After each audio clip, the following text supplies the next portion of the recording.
Dans le village où je suis né, à la fin des années 40, au fin fond de la campagne algérienne, il y avait 2 ruelles, une mosquée, 3 oliviers, une brouette, 10 fous, 3 chèvres, 5 milliards de mouches, 27 poules, un coq. C'était d'ailleurs le seul dans le village qui ne chômait pas. Et il y avait aussi une misère immense, plus grande que la montagne, qui nous dominait. Alors mon père, n'en pouvant plus de cette misère, un matin, très tôt à l'aube, avait ramené une vieille camionnette. Il a jeté nos affaires dans la camionnette. Il nous a jeté, nous les enfants, dans la camionnette. Et il a jeté ma mère dans la camionnette. Et la camionnette a descendu la piste du village, doucement, silencieusement, au point mort. Pour ne pas réveiller mon grand-père, on voulait l'abandonner là-bas. Mais mon grand-père, qui était en train de rêver qu'on était en train de l'abandonner, s'était réveillé et dès qu'il a vu le camion cahoter sur les cailloux de la piste, il s'est mis à courir derrière nous. Il a couru 500 mètres, il nous a rejoints, il a sauté, il s'est accroché derrière le camion. Mon père, qui était assis à l'avant près du chauffeur, avait sorti la tête et nous criait de ne pas le laisser monter. On a essayé de lui écraser les mains. Mais mon grand-père, une fois qu'il est accroché, c'est trop tard. Mon père nous a lancé la manivelle et nous a dit cognez-lui les doigts avec. On a essayé, ouellou. Un de mes petits frères nous a donné une idée. Et si on lui sciait les doigts?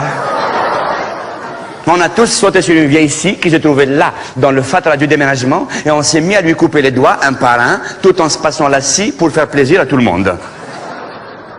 Lorsqu'il ne restait plus que 2 doigts qui commençaient à lâcher, mon grand-père a regardé derrière lui quand il a vu la misère dans laquelle il allait rester s'il tombait, ses doigts ont repoussé. Alors comme on ne pouvait pas s'en débarrasser, on l'a traîné comme ça, derrière le camion, pendant 250 km, jusqu'à la ville, la grande ville, Alger, la Blanche. À Alger, nous sommes allés à la Casbah, le vieux quartier populaire, chez mon oncle Rabah, qui habite une ancienne buanderie qu'il avait transformée en appartement grand standing, avec toutes les commodités au rez-de-chaussée, 3 rues plus loin. Mon oncle a poussé tout le monde et il nous a dit « Bienvenue dans la famille ». On a habité 12 ans chez lui. À l'époque, quand je suis arrivé moi à Alger, je ne parlais pas du tout l'arabe, je ne parlais que le kabyle. Alors tous les matins, quand je sortais dans la rue pour jouer, les enfants de la Casbah par dizaines m'entouraient et ils se mettaient à chanter, à taper dans les mains. Kabyle, débile, plein de merde et plein de billes. Qbaili, bono, bono, Jabal Kharafi, bono. Alors moi je comprenais pas qu'est-ce qu'ils disaient, mais j'aimais bien la musique. Alors eux ils chantaient kabyle débile et moi je dansais. Qbaili bono bono Jabal Kharafi bono. Qbaili bono bono Jabal Kharafi bono. Quelque temps après, j'ai appris l'arabe et j'ai compris ce qu'il voulait dire. Et j'ai compris autre chose. Eux aussi étaient kabyles, mais ils ne le savaient pas.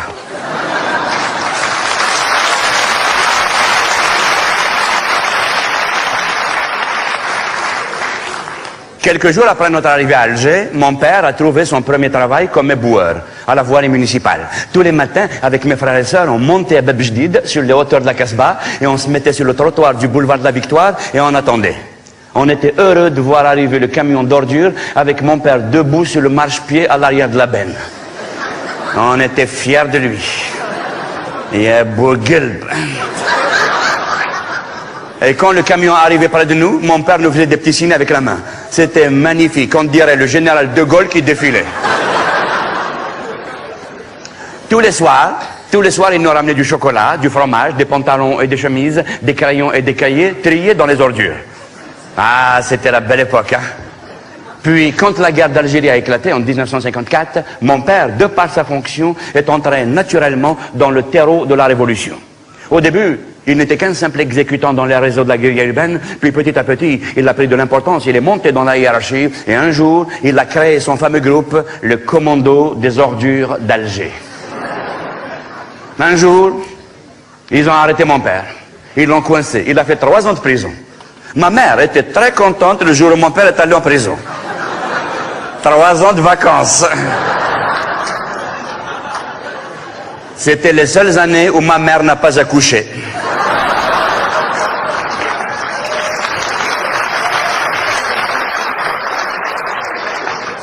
Mais quand mon père est sorti de prison,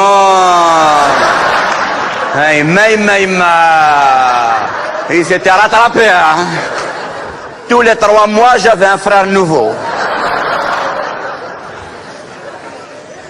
Quand mon père était en prison, nous les garçons, on avait tous quitté l'école et tous les matins, on allait au marché de la rue de la Lyre, au marché de la Synagogue, au marché de la rue de Chartres et on vendait des cigarettes, du persil, de la galette et de la chic pour subvenir aux besoins de la famille. Puis, quand mon père est sorti de prison, juste quelques jours après, l'indépendance était venue. Ou bien elle était partie, je m'en souviens plus.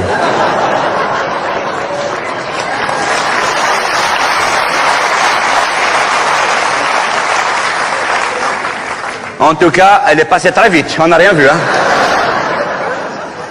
Elle nous a laissé que son odeur. À l'indépendance, on s'est réinscrit à l'école. Moi, quand j'ai passé la 6e, j'avais 18 ans. Moi, j'étais le plus jeune. Il y avait un élève avec nous, il avait son papa dans la même classe que lui. D'ailleurs, son père s'asseyait toujours à côté de lui, comme ça il peut copier aller. Un jour, la direction de l'école avait trouvé malheureusement que nous étions tous devenus trop vieux pour les études et ils nous ont renvoyés. Et depuis, on traînait dans les rues de la ville, du matin jusqu'au soir, du soir jusqu'au matin, sans avenir, sans projet, sans travail, sans affection et sans amour. Toute la journée, on jouait au football. Des équipes de 49 joueurs contre 92. Avec 250 remplaçants sur la touche. Dans un stade de 14 mètres carrés. Le match, il durait 18 heures. On marquait des centaines de buts. Et à la fin du match, l'équipe qui a gagné, elle boit les 2 bouteilles de Guézouz.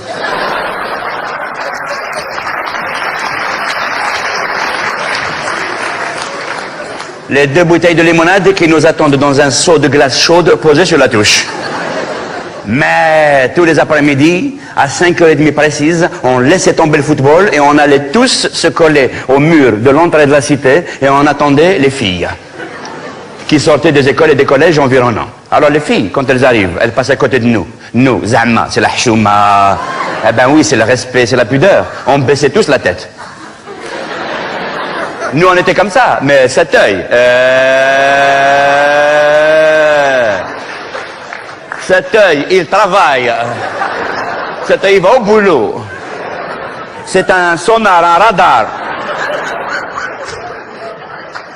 Cet œil, on l'envoie en mission. Hein. Il suit les filles, il monte les escaliers et il rentre dans la salle de bain. Et il revient nous faire un rapport détaillé sur la situation. On était tous tête baissée quand les filles passaient. On était tous tête baissée quand les filles passaient, mais dès que Jamila arrivait, dès que Jamila passait, alors là, le goudron fondait, les murs tremblaient, et dès que nos regards croisaient le sien, on était pris par la grippe. La grippe asiatique, la fièvre espagnole. Olé, olé, matador, Jamila, on t'adore. Mais il faut dire que Jamila était belle, elle était magnifique. Elle avait un corps diplomatique. Des cheveux jaunes, elle avait des yeux comme des agates, un nez tout petit, tout fin. Jamila était belle, et nous, nadim. Les nez comme des merguez. Je te jure, il y en avait un, c'était un rouleau de merguez qu'il avait comme ça. C'est un cachet, d'accord. Même pas halal, hein. C'est un saucisse de morto, d'accord. Et on était tous couverts de boutons. On était colonisés par les boutons. زعما الحب شباب. الحب الخراوي.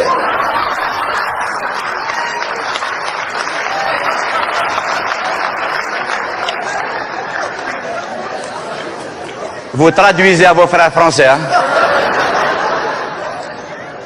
Et la nuit, dans toutes les salles de bain de la cité, fermées à clé de l'intérieur, de l'acné éclabousse les miroirs. Oui, je sais, c'est dégueulasse, mais c'est la vie, hein. Un jour, le père de Jamila, ou de Haram, le père de Jamila, le salaud, quand il s'est rendu compte que tous nos regards étaient braqués sur sa fille, il a sorti Jamila du lycée et il l'a enfermée définitivement à la maison. Alors nous, qu'est-ce qu'on a fait en revanche? Eh ben, l'endroit où on avait l'habitude de l'attendre, le QG, le quartier général, on l'a déménagé et on l'a installé sous le balcon de Jamila. Ah ben oui, c'est normal, hein, c'est normal. Si Jamila ne vient pas à Mohamed Halat Jamila. Au début, on passait sous le balcon Zahma par hasard, tu vois, pour ne pas se faire remarquer par la famille, parce qu'ils sont très dangereux. Alors on passe Zahma par hasard comme ça sur le balcon, on fait pas exprès, tu vois, c'est blindé, c'est ça. Par hasard, je sais pas. On faisait du 12 heures de par hasard par jour là-bas. Et puis après, on a fini par s'installer là, définitivement, comme Antar et Abla, comme Qaïs et Laïla, comme Roméo et Juliette. Une Juliette, 355 Roméo. On l'aimait tous. On l'aimait tous, mais personne ne l'aimait autant qu'Areski. Areski, mon ami, lui, il l'aimait à la folie. Mais lui, c'était un solitaire. On ne le voyait jamais avec nous sous le balcon. Il avait une technique à lui, personnelle, qu'il appelait la technique romantique. Il l'avait apprise dans un centre de formation professionnelle. Dans la section ajustage-fraisage.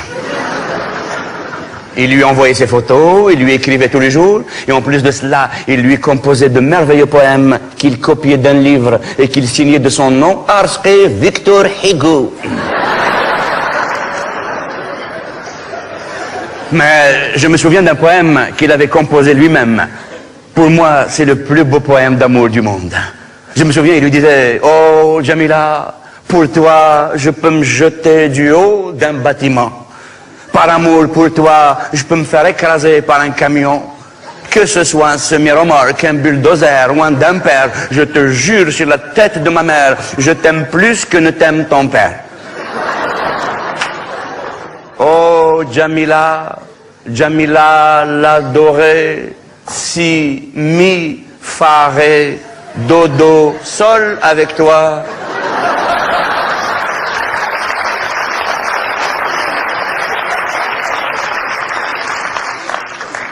Fa, ré, bébé, mi, fa, ré, fou de joie. Un jour, le père de Jamila s'était douté de quelque chose et au milieu de la nuit, il est entré dans la chambre de sa fille chercher les indices du délit. Enfin, quand je dis la chambre de sa fille, je veux dire la chambre dans laquelle dormait sa fille, parce que chez nous, personne n'a sa chambre à lui tout seul.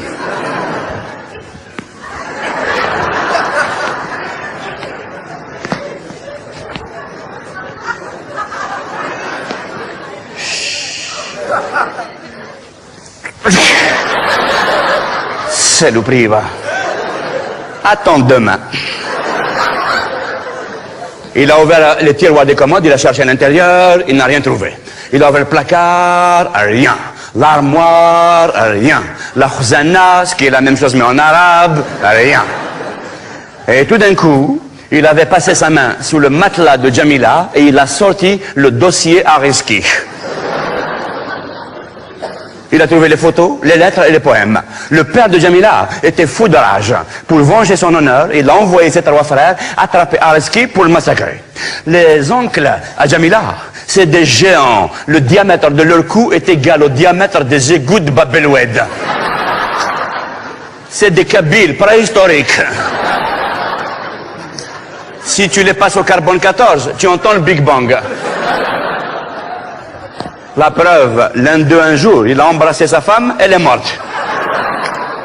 Voilà, d'ailleurs quand le médecin légiste est venu, vous connaissez le médecin légiste, celui qui soigne, il est mort. Dès qu'il est arrivé, les femmes elles ont dit, docteur, elle est morte. Et le médecin il a dit quoi? Celle-là, elle est très morte. Les trois géants sont allés attraper Areski, ils l'ont guetté, ils ont fini par le trouver, et ils l'ont attaché, ils l'ont saucissonné, ils l'ont halalisé. Ils l'ont merguezé, cachérisé. Ils l'ont mis dans un fourgon. Et le fourgon est monté à la carrière Jobert, une montagne qui domine tout le quartier de Bab el-Oued. Et du haut d'un précipice, ils l'ont jeté. Paf! Areski s'était écrasé en bas. Il n'était pas mort, mais il était cassé de partout. Une ambulance est venue. Et ils l'ont emmené à l'hôpital, aux urgences d'Alger. Tout de suite, aux urgences, ils l'ont enveloppé de plâtre. Ils l'ont entièrement enveloppé de plâtre. C'est la nouvelle médecine algérienne, qui laisse une grande part à l'intervention de la nature. C'est-à-dire il y a 95% de nature et 5% al-khidma. Tu vois, il te couvre de plâtre et après le corps, il travaille tout seul à l'intérieur. Chaque os, il cherche son frère. Tu vas pas lui imposer un os qu'il connaît pas. Mais mleha, c'est de la bonne médecine, c'est de la médecine bio. Il n'y a pas de produits chimiques. Le père de Jamila, lorsqu'il a entendu dire qu'Areski n'était pas mort, qu'il était là, toujours vivant à l'hôpital, a décidé d'en finir une fois pour toutes avec lui. Une nuit, il est allé à l'hôpital avec un panier plein de provisions, des pommes, des oranges et des mandarines, et en dessous, il avait dissimulé une tronçonneuse électrique. Il a rasé les murs de l'hôpital, et dès qu'il est arrivé au département des hommes plâtrés, il a ouvert la porte de la première salle, il a regardé à l'intérieur, Makash Areski. Il a ouvert la deuxième, Oulash. Nothing. Nada. Il a ouvert la septième porte, et au fond de la salle, il a vu un énorme morceau de plâtre sur lequel est écrit Areski. Et dans un angle du plâtre, ils ont dessiné un verre. C'est pour indiquer dans quel sens il faut poser le malade. Tu vois, c'est une indication thérapeutique. Il a sorti la tronçonneuse, il a branché, il a posé la lame sur le plâtre.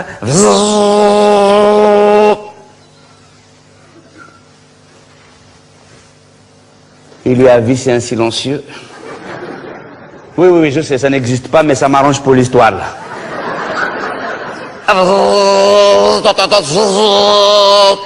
C'est un silencieux algérien, on l'entend de très loin.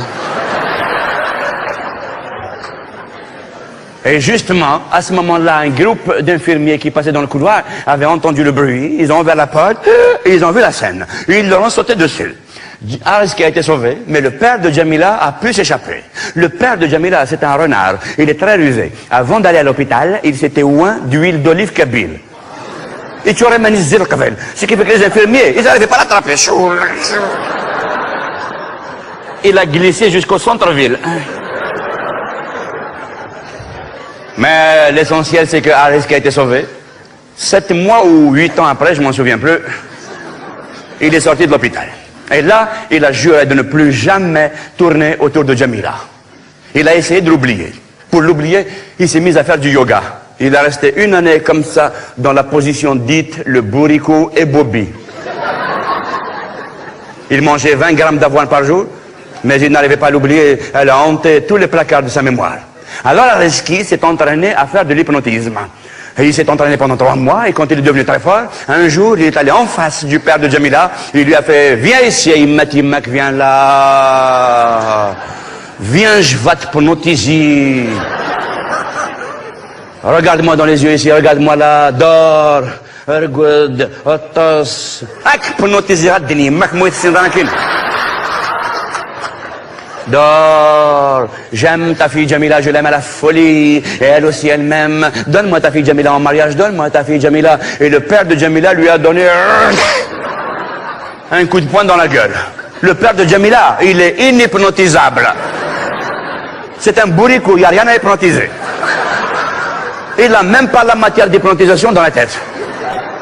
Alors Areski était complètement dégoûté et il voulait mourir. Il s'est dit, eh ben, puisque c'est comme ça, eh ben, je vais me suicider. Et en plus de ça, je vais me suicider pour toute la vie, jusqu'à la mort, si c'est nécessaire. Et il a décidé d'aller se jeter dans une crique de Saint-Eugène, un quartier qui se trouve après Bab el-Oued.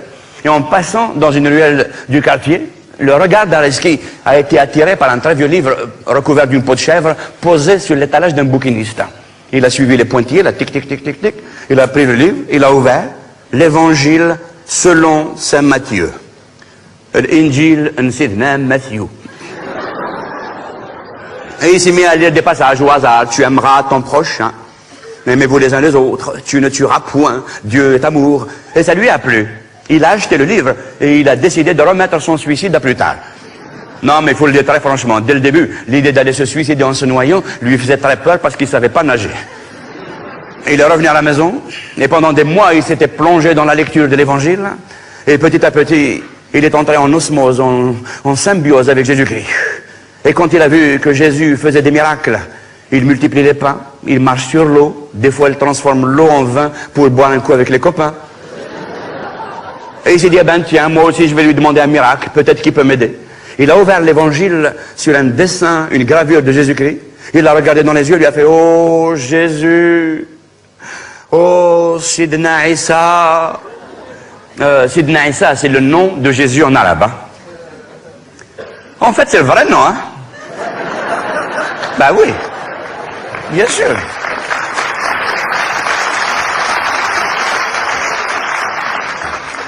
Jésus-Christ est un nom d'adoption, c'est plus tard.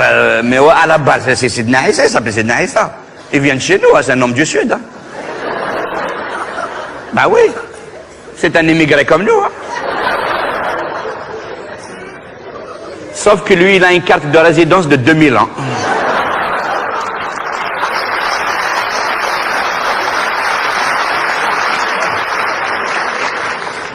Avec possibilité de renouvellement éternel.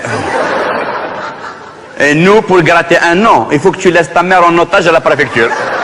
Voilà.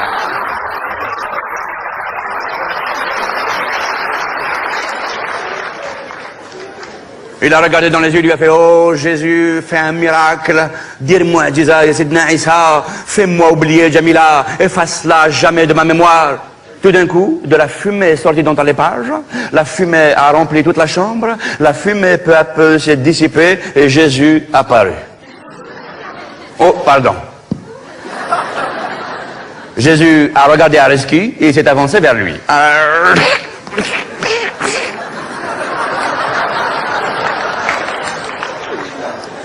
Il a posé sa main sur la tête d'Arezki et il lui a dit « Tu es bien sympathique, mon garçon, mais je ne fais pas de miracle pour les musulmans. Hein.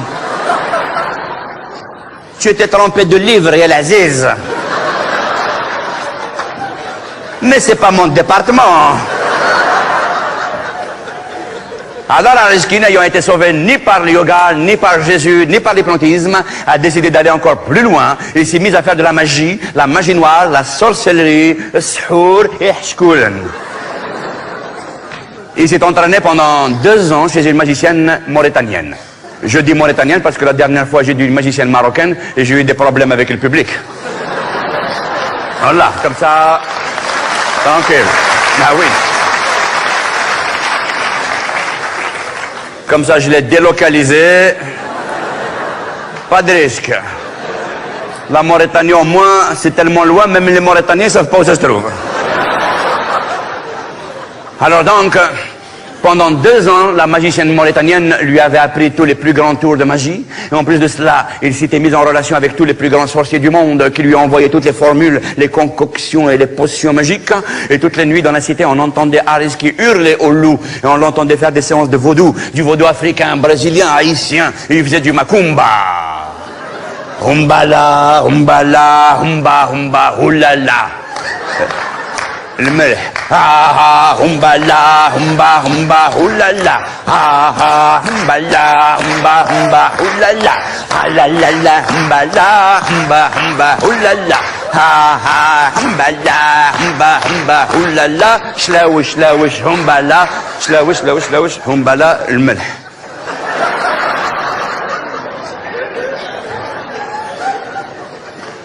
Et dès qu'il a fini, il a regardé autour de lui, il s'est regardé et rien n'a changé. Nadine.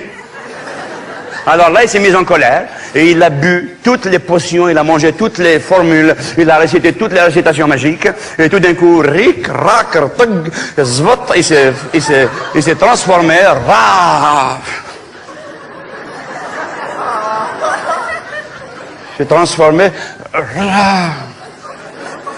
Vous m'excusez, hein, je suis désolé. Normalement, là, pour l'effet de la transformation magique, il devrait y avoir des millions de confettis, des lumières qui tournent et tout, mais c'est une production algérienne. Voilà, c'est ça.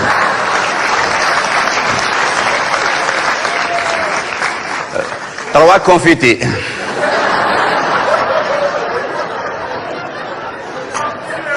C'est tout ce qui nous a laissé le pouvoir. Hein, voilà. Ma khalaouna walou. Voilà.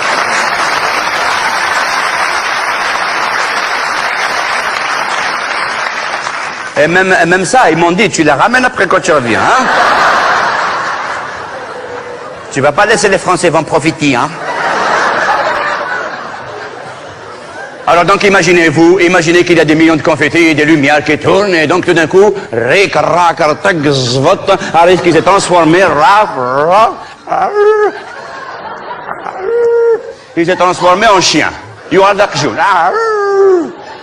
a fait un petit tour dans le quartier pour vérifier la topographie des lieux. Après, il s'est regardé et la transformation lui a plu. Surtout, ce qu'il a aimé, c'est l'antenne parabolique là-dedans. Et il s'est dit, eh ben tiens, ça va être mieux pour moi maintenant. Surtout que chez nous, en Algérie, la vie de chien vaut mieux que celle d'un être humain. Et en plus de cela, comme ça, maintenant, je peux m'approcher de Jamila sans que son papa il s'en rende compte, puisqu'il me connaît pas en tant que chien. Alors, il est toujours là, du matin jusqu'au soir, et il guette la sortie de Jamila au balcon, avec tous les Roméos. Et lui, c'est un Roméo. Et à chaque fois que Jamila descend de chez elle, Areski lui court derrière et il se colle à ses jambes. Jamila, au début, elle l'aimait bien. Alors elle le caressait ici, et dès qu'elle le caresse, Areski... Encore. Vegir, ici, Vegir. Il était tout le temps derrière elle, et au bout d'un moment, Jamila n'en pouvait plus. Oh, qu'est-ce qu'il est collant! Qu'est-ce qu'il est chien, ce chiant! Chalfa Matad al-Kulb. Un jour, il lui a fait, allez, dégage!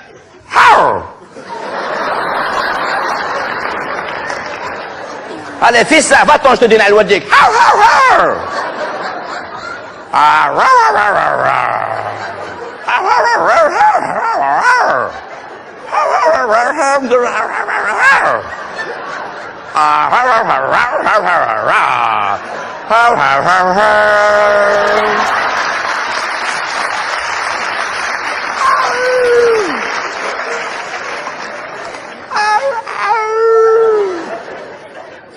Jamila, elle a attrapé un bâton et raf!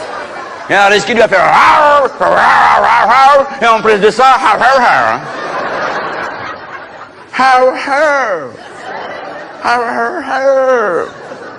ce qui en chien algérien veut dire je t'aime, Yajdak. Mais Jamila ne comprenait pas le chien. Areski lui avait perdu la formule pour devenir être humain. Et il s'est rendu compte petit à petit, finalement, que la vie de chien chez nous est encore pire que celle de ceux qui mangent debout. Ils mangent dans les poubelles.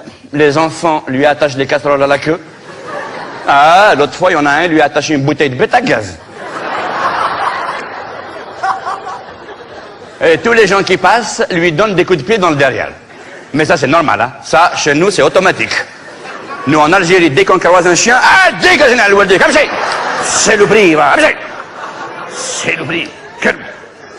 Même si le chien est loin. Dégage. Il y a 5 millions de kilomètres carrés, tu viens m'emmerder dans mes 2 mètres. Mais bon, ça c'est normal, on est comme ça, c'est culturel. C'est génétique. Asma, les Français. Les Français, ils croient. Asma, les Français, ils croient que c'est parce qu'on déteste les chiens. Non, on ne les déteste pas. On aime les frapper, c'est autre chose. Ben oui, bien sûr.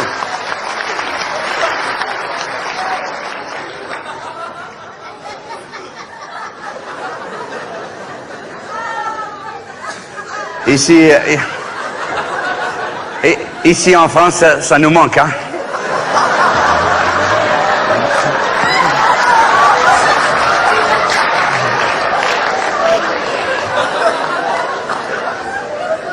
Oh, qu'est-ce qu'il est joli, les toutous. Qu'est-ce qu'il est joli, les toutous, qu'est-ce qu'il est joli. Comment qu'il s'appelle?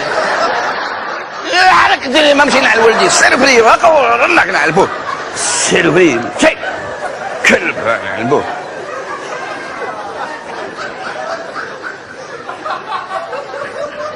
On souffre ici, on souffre. Ils sont protégés, les chiens, ici. Il y a trop de lois ici en France. On n'a pas la liberté d'expression. Les Français, ils croient qu'on est heureux parce qu'on est immigré, on est en France, alors tout va bien et tout ça. Comme ça va. Mais dedans, ça va pas. Dedans, ça travaille. Vous vous mettez dans la peau d'un Algérien ici en France. Chaque jour qui passe, à chaque fois qu'il croise un chien, il ne peut rien faire.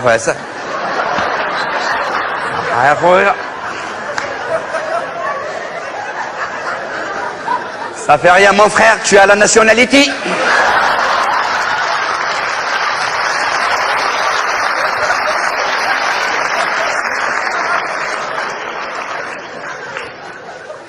Non, si tu étais en Algérie, si tu étais en Algérie. Attends, le mois d'août. Et c'est dommage parce que la France, c'est un très beau pays. Il y a 20 millions de chiens. Il y a de la matière pour nous. Il y a du boulot. Et en plus de ça, les Français là qui entrent dans la salle, il ne faut pas imaginer Zama, tout de suite vous allez penser c'est un truc Zama qui est psychanalytique, c'est parce que Zama on est malheureux, alors on se vend sur les chiens et tout ça. Non, c'est pas psychanalytique. On est comme ça, c'est tout. C'est algérien. C'est pas freudien, c'est faridien. C'est-à-dire que chez nous, même un président de la République, il y a un chien qui passe à côté de lui, wallah, il ne le lâche pas. Ah ben tiens, puisqu'on parle de président de la République, Bouteflika, notre président de la République. Enfin, notre président. La République, on l'attend, hein.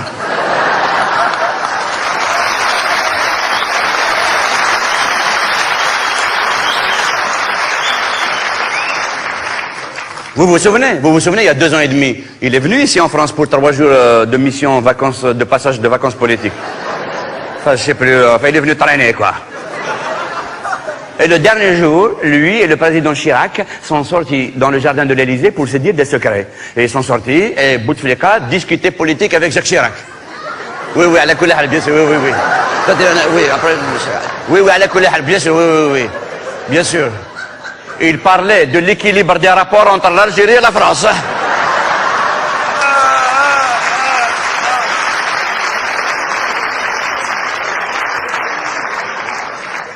C'est le dialogue nord-sud.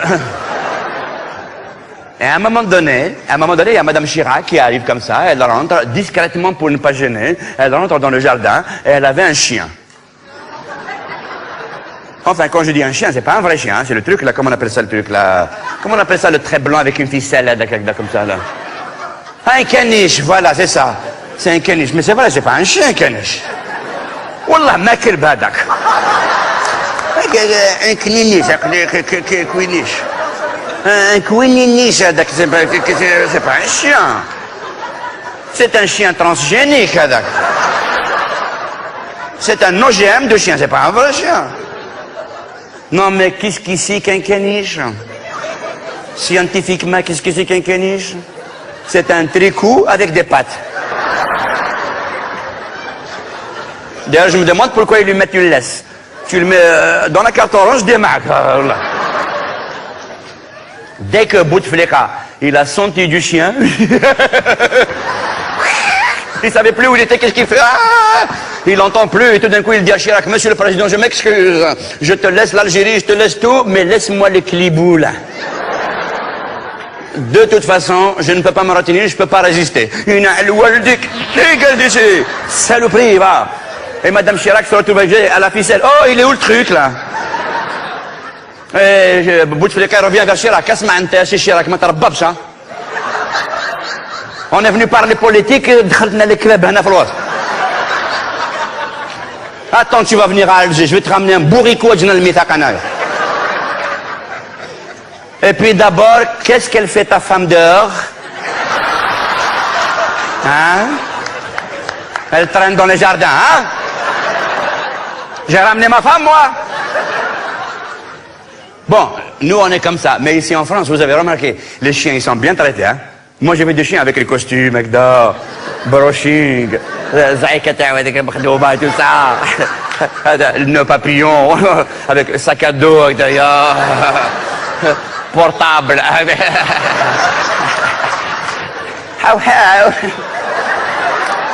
واش راك العيال العزيزه تاع الكلبه en plus عندهم لي كيلوطات ديم هذا ديم هاك 2 كيلوط ديم انا ديم يماك والله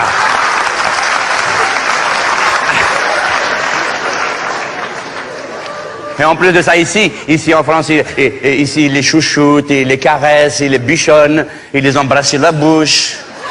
Ouais, quand même sur la bouche. Hein? Arjou. Je sais que c'est culturel, mais il y a des limites. Est-ce que nous, on embrasse les chameaux sur la bouche? Imagine, tu embrasses un bulldog. Le bulldog, c'est les chutes du Niagara du chien. Il faut aller au maillot de bain pour l'embrasser. Et s'il te passe la langue sur le visage, il te fait un lavage de cerveau direct. Et maintenant, pour éviter d'être attaqué par les amis des animaux, revenons à notre histoire d'amour. L'histoire de Jamila et d'Areski. Cette histoire s'est passée il y a 25 ans. Un jour, je me souviens, le père de Jamila, pour se débarrasser de sa fille, l'avait mariée.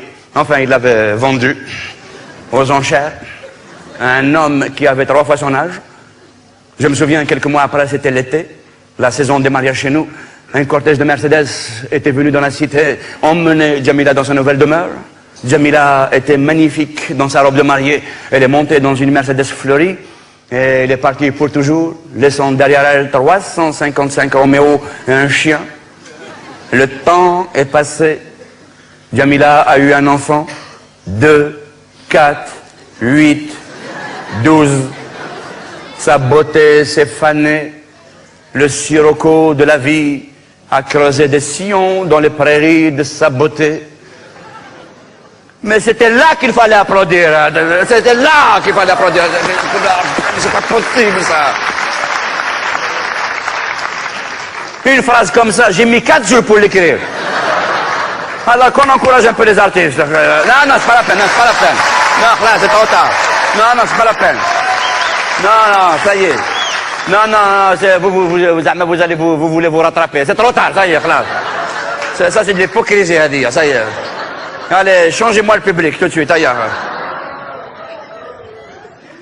Mais bon, comme vous êtes gentil, je vais recommencer la phrase. Et à la fin, au point, vous applaudissez tous très très fort, très sincèrement, et j'oublie ce qui s'est passé entre nous. Et n'oubliez pas que la phrase, c'est le sirocco de la vie, la creusé des sillons dans les prairies de sa beauté. Mazal! Mazal! Ça c'est le brouillon, mais j'ai même pas mis les sentiments dedans. C'est après, Mazal, ça c'était pour vous rappeler. Mais je suis sûr, c'est les Algériens, ils n'ont pas de résister. C'était trop, 3 secondes de trop. Tout de suite, même si tu lui attaches les mains. On est comme ça, nous, on est comme ça, la fusion nucléaire. On danse avant la musique, nous les Algériens. Tu dis à un Algérien, on met un disque.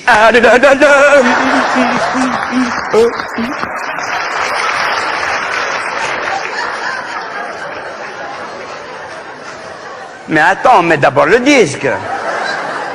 Sinon, tu vas user les piles. Bon, de toute façon, il y a les Français qui sont à côté dans la salle. Les Français, ils sont cartésiens, ils sont disciplinés, ils attendent quand il y a le point. Bravo. Vous regardez et vous faites comme eux. Copiez un peu, copiez. Copiez, chouïa. Oh là, ça fait 30 ans que vous êtes là. Copiez au chouïa. Oh là, c'est... Et en plus, ce soir, vous avez de la chance, il y en a plein dans la salle. Voilà. Vous pouvez même les toucher. Là, ils sont là. Non, mais vous savez que les Français, ça existe encore, hein. C'est pas une abstraction, hein. Il en reste encore quelques-uns en France. Oh là! L'autre fois, je suis passé dans le boulevard Voltaire, j'en ai vu 3. Et normal, hein, ils étaient normaux, ils marchaient dans la rue, comme s'ils étaient chez eux. Oh là!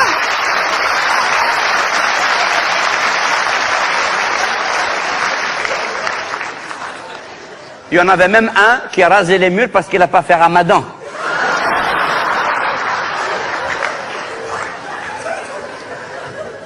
Alors donc, ensemble, Algériens et Français, au point, vous applaudissez tous très fort. Hein?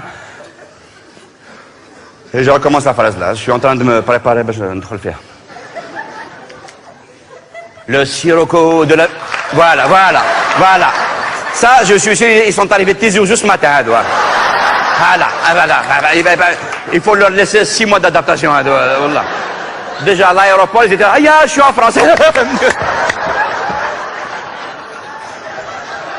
Je les vois, ils sortent du four, ils sont tout chauds, hein, les gars.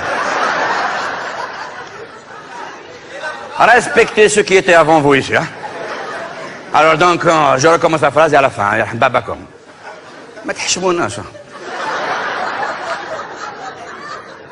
Le sirocco de la vie.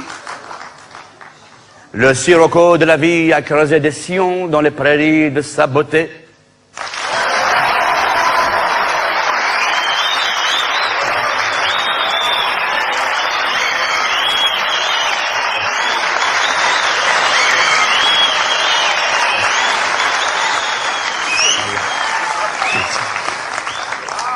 Oh là, je suis fier de vous. Et donc un jour, au bout de 12 enfants, le mari a dit à Jamila, à sa femme, il lui a dit, viens ici. Il l'a convoqué, affectueusement. Viens ici. Ramène tous les enfants, tu les alignes là devant moi en ordre décroissant. Elle a fait ce qu'il lui avait demandé. Le mari a inspecté ses enfants, sa progéniture, un par un, parce qu'il ne les connaît pas tous. Et il a choisi les plus beaux, les plus vigoureux, il les a mis de côté pour lui, et il a laissé les autres à Jamila, et il l'a jeté à la rue avec ses enfants, après l'avoir répudié 3 fois, conformément à la loi. C'est-à-dire que chez nous en Algérie, pour divorcer, c'est très simple, il suffit que l'homme prononce la formule « J'ai été répudié 3 fois, dégage !» Hein? On est moderne, nous, hein? Hein? C'est le divorce en TGV, oh! Ah, c'est bien, les Français.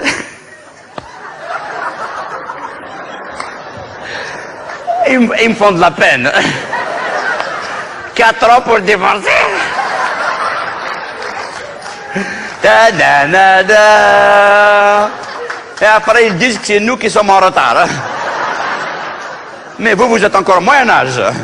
Nous, on est en 2001, le siècle de la vitesse. Je t'ai répété, dégage! Hein? Ils sont jaloux, hein? Pour une fois qu'on a des avantages, hein? Alors donc, maintenant, depuis une dizaine d'années, maintenant, Jamila vit dans la rue. Elle mange dans les poubelles. Elle dort à même le trottoir. Elle vit de mendicité, elle est devenue folle. Partout où elle va, ses enfants accrochés à ses haillons, à ses guenilles, la suivent. Et Ariski, toujours fidèle depuis 25 ans, Ariski, le chien, la suit partout où elle va, en aboyant douloureusement.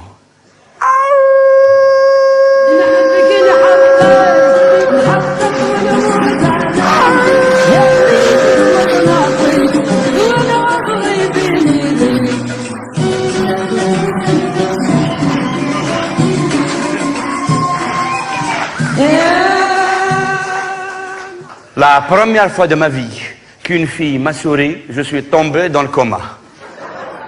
Je suis resté 3 mois à l'hôpital, mon cœur dans le plâtre. Quand je suis sorti de l'hôpital, j'ai fait 3 ans de recherche pour retrouver la fille qui m'avait souri. Et 3 ans, c'est un minimum pour retrouver 2 yeux dans un paquet de tissu blanc. Sans autre indice que le souvenir de la lumière que son regard transmettait. Lorsque j'ai réussi à la retrouver, nous avions mis 5 ans pour organiser notre premier rendez-vous. Ce qui est normal, hein, parce qu'à l'époque, dans les années 70, il n'y avait pas d'ordinateur. Il n'y avait pas d'ordinateur pour m'aider à calculer les différents déplacements de ses 25 frères, ses cousins, ses neveux, sa mère, sa tante, les grands-mères, les cousines, enfin toutes les branches de son arbre généalogique. Parce que sa famille, ce n'est pas un arbre, c'est une forêt généalogique. Je pouvais me faire cueillir au moindre faux geste, au moindre soupir. Et en plus de cela, à l'époque, il fallait également faire très attention à la sécurité. La sécurité qui ramassait tout ce qui bougeait. Je me souviens, les agents de la sécurité de l'époque étaient tout en noir. Ils avaient des lunettes noires, des costumes, des chaussures et des voitures noires, pour ressembler à l'ombre noire du pouvoir. Le rêve du dictateur de l'époque, c'était d'avoir un agent de la sécurité par habitant. C'est-à-dire que la moitié de la population va surveiller l'autre moitié et vice-versa. Tu as fini de me surveiller, c'est à mon tour.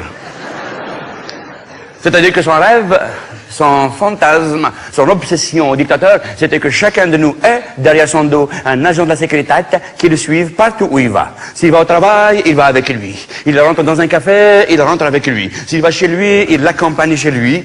Il dîne avec lui et il dort avec lui pour surveiller le contenu de ses rêves. Pour survivre dans une dictature, il y a certaines règles à respecter. En voici quelques-unes. Au hasard. Premièrement, il ne faut jamais parler politique dans un taxi. Deuxièmement, il ne faut jamais évoquer les noms des opposants au pouvoir en fuite à l'étranger. Mais surtout, troisièmement, il ne faut jamais exprimer ses idées politiques à haute, à mi ou à basse voix, même si vous êtes seul au milieu du désert. On sait jamais.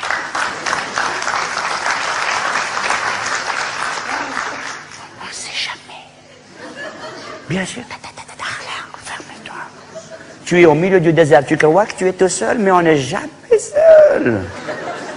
Tu vois le lézard là, c'est pas un lézard, c'est un agent de la sécurité, il est déguisé, non, je le connais. Dans toute dictature, tout citoyen est présumé coupable tant qu'il n'a pas prouvé qu'il est innocent. Ce qui fait que les agents de la sécurité, par milliers, circulent au milieu de la population, ils ramassent n'importe qui au hasard, des échantillons de citoyens, et ils les torturent pour voir s'ils sont innocents. Un gars de mon quartier a été emmené pendant 6 mois. Il a été torturé. Comme il était innocent, ils l'ont relâché. 3 jours après, ils lui ont envoyé la facture pour rembourser l'électricité qu'il avait consommée durant les séances de torture. Et en plus de cela, il avait remboursé 14 matraques qu'il avait cassées avec son dos. Dans le procès verbal, c'était marqué pour détérioration, pour détournement de matériel de l'État à destination collective.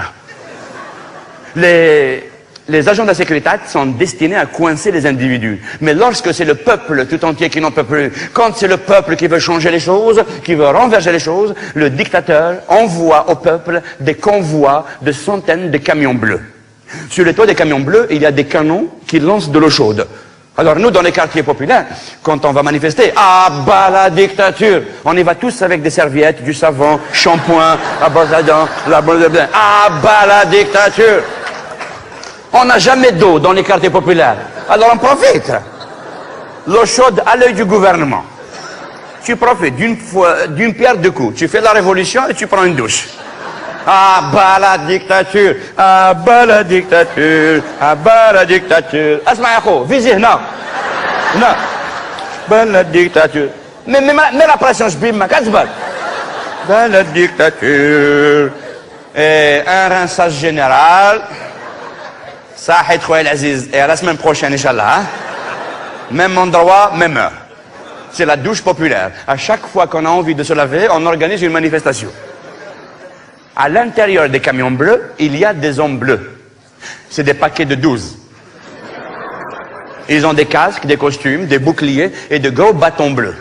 Le bâton est destiné à ce que, à chaque fois qu'il l'abaisse sur la tête de quelqu'un, la personne à qui appartient la tête produit un son. Ce son, en français, s'écrit A-I-E. C'est-à-dire que si c'est sur un français et que le bâton tombe, il fait aïe! Oh, non mais vas-y, mollo, hein! Allez, en l'air! Non mais, Non mais, Et les droits de l'homme, hein?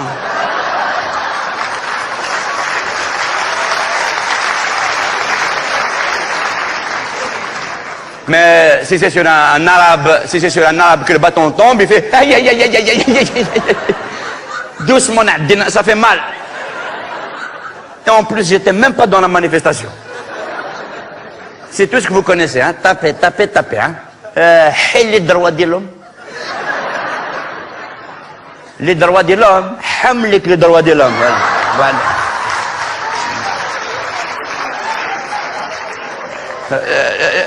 Les droits de ta sœur, oui.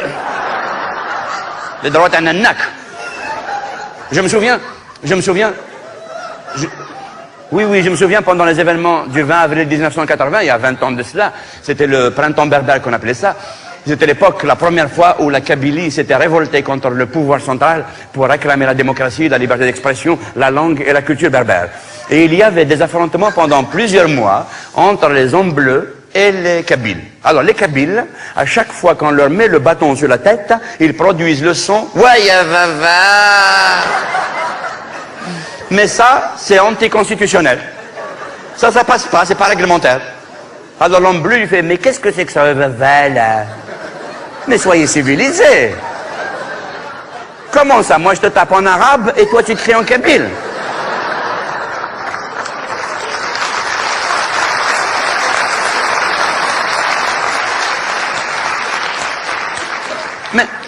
Mais comment voulez-vous qu'on construise un pays ensemble? Comment voulez-vous qu'on bâtisse une nation si on n'est même pas synchro? Si tu cries en kabyle, comment veux-tu que je fasse mon boulot? Je sais même pas si tu as mal. Quand je te tape en arabe, tu cries en arabe littéraire, en arabe classique, c'est-à-dire dès que je te tape, tu vocalises ta douleur. Tu fais ayoun. Allez, respire et on recommence l'exercice. Hey. Oui, je sais mon frère, c'est très difficile d'être algérien, il faut travailler beaucoup. Hey. Et en plus de cela, à l'époque, il fallait également faire très attention aux brigades anti-amoureux. C'est des voitures vertes avec des hommes verts à l'intérieur. Ils sont payés par l'État pour traquer les gens qui s'aiment. Parce que aimer chez nous est un délit très grave. Tuer, ça fait rien, malish, mais aimer, attention! Ce qui fait que les brigades anti-amoureux circulent dans tout le pays, ils vont dans tous les coins et les recoins, ils vont traquer les amoureux, ils vont dans les plages, ils vont dans les forêts, dans les jardins publics, ils ouvrent les bosquets, ils ouvrent les buissons. Parce que des fois, chez nous, il y a un petit buisson comme ça, tu l'ouvres, il y a 40 couples à l'intérieur. Nous avons de très grandes facultés d'adaptation. Tu vois la coccinelle là? C'est pas une coccinelle, c'est Zoubida. Elle s'est coccinellisée pour l'occasion, hein, c'est tout. Hein. Ce qui fait que les amoureux d'Algérie, tous rasent les murs pour échapper aux brigades. Et à force de raser les murs, les trottoirs sont pleins de poils de murs. Alors vous comprenez maintenant pourquoi nous avions mis 5 ans pour organiser notre premier rendez-vous. Mais c'était magnifique. On s'était donné rendez-vous à l'entrée du jardin d'essai. C'est le jardin d'acclimatation de la ville. On l'appelle le jardin d'essai parce que c'est là que les amoureux font les essais avant de se marier. Après 10 kilomètres de mur chacun, qu'on avait rasé, enfin, on s'était retrouvés face à face, la fille et moi. Enfin, moi et les 2 yeux dans le paquet de tissu blanc. Elle venait vers moi, moi j'allais vers elle. Elle avançait, j'avançais. Et dès qu'on s'est retrouvés à 3 mètres l'un de l'autre, on s'est arrêté. 3 mètres, c'est la distance réglementaire imposée chez nous par la loi entre un homme et une femme. Et là, on a fait semblant comme si on ne se connaissait pas. Et comme 2 parallèles qui ne devaient jamais se rejoindre, nous avions descendu l'allée principale du jardin d'essai. Raides comme des poteaux. Elle ne savait pas quoi me dire. Moi, je ne savais pas quoi lui répondre. Mais c'était magnifique. La nature riait, les oiseaux chiou-chiouaient. Les chiens waf-wafaient, les crocodiles crocodaient, les dinosaures daunanzoro. Et au bout d'un moment, je n'en pouvais plus. Il fallait que je commence à parler. J'étais obligé de parler. Je me suis mis à dire n'importe quoi. Oh, le truc là-bas. Oh, le machin. Oh, un hibiscus. C'est l'arbre qui fabrique les biscuits. Et quand on est arrivé là où il y a les animaux, là où il y a la partie zoologique, j'ai vu qu'il y avait plein de gens qui s'amusaient à jeter des cacahuètes à des singes dans une cage. Et je voulais que moi aussi on y aille pour nous aider à détendre l'atmosphère. Je suis allé acheter un sachet de cacahuètes. Toutes mes économies rahou le cacao. Dès que je suis arrivé, les gens ils m'ont vu. Ils se sont mis à me jeter des cacahuètes à moi. Et il y a un des singes qui m'a dit « Mais qu'est-ce que tu fais dehors toi? Rentre dans la cage !» J'ai dit à la fille, allez viens, on va aller voir les fauves. Et nous sommes allés voir les lions.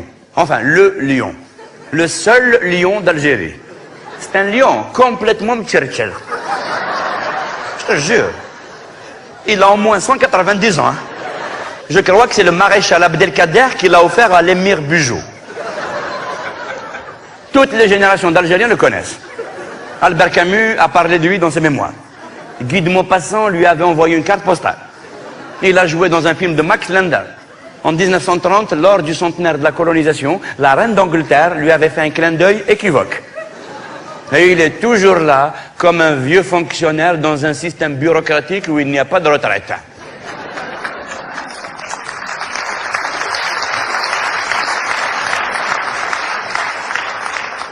Sa peau, ça fait au moins 50 ans qu'elle a pris l'indépendance avec le corps. Hein. On dirait une djellaba, c'est pas une peau. Quand il se déplace, lui s'en va et la peau elle reste. Et toute la journée, les Algérois, petits et grands, accrochés au barreau de la cage, sont là et ils l'emmerdent. Ah, le lion, bouge un peu, Nadine. Ah, fais quelque chose, oh. Allez, fais une cabriole. Passe dans le feu. Asma, j'ai payé 10 dinars, fais-moi quelque chose. Eh, mon frère, Yahoo, je te jure, c'est pas un vrai lion, hein. Et ils l'ont déguisé. Ils sont très forts. C'est-à-dire, dehors, c'est un lion, et dedans, c'est un âne. Ou alors, c'est un agent de la sécurité. Il travaille.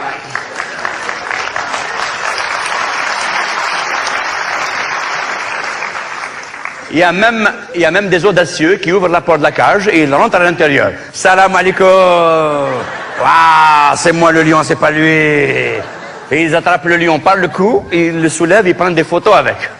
Sawar, ho. Regarde le pareil, l'oiseau, il va sortir, regarde. Mais regarde le pareil, ne me regarde pas moi. Mais si, regarde là-bas. Ah, allez, rigole. Rigole. Waouh. Maître Goldwyn-Mayer, waouh.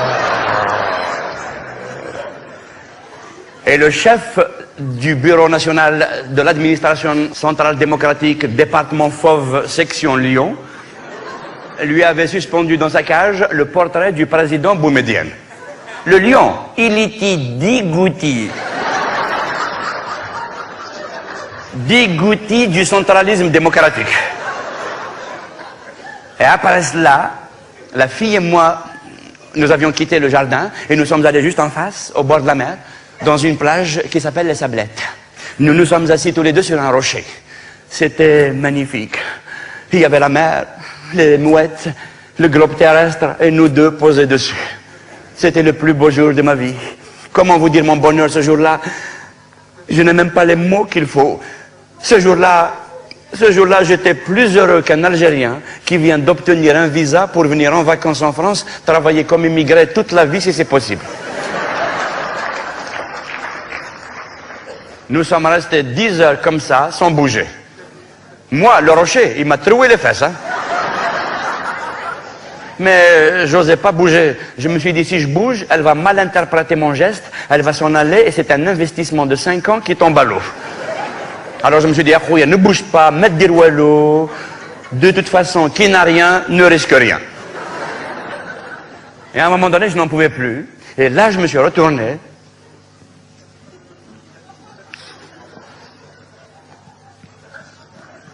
Et qu'est-ce que je vois? Juste à côté de nous, sur un rocher, il y avait un vieil homme qui pêchait. Il a soulevé sa canne, et au bout de la ligne, accroché à l'hameçon, un petit poisson multicolore scintillait au soleil. Je me suis rapproché de la fille et je lui ai fait « Oh, mskina la houta.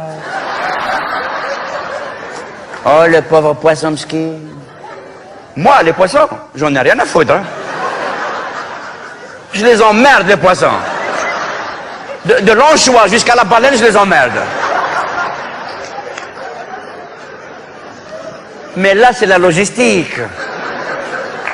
Là, c'est Zama Om, Skina la Houto.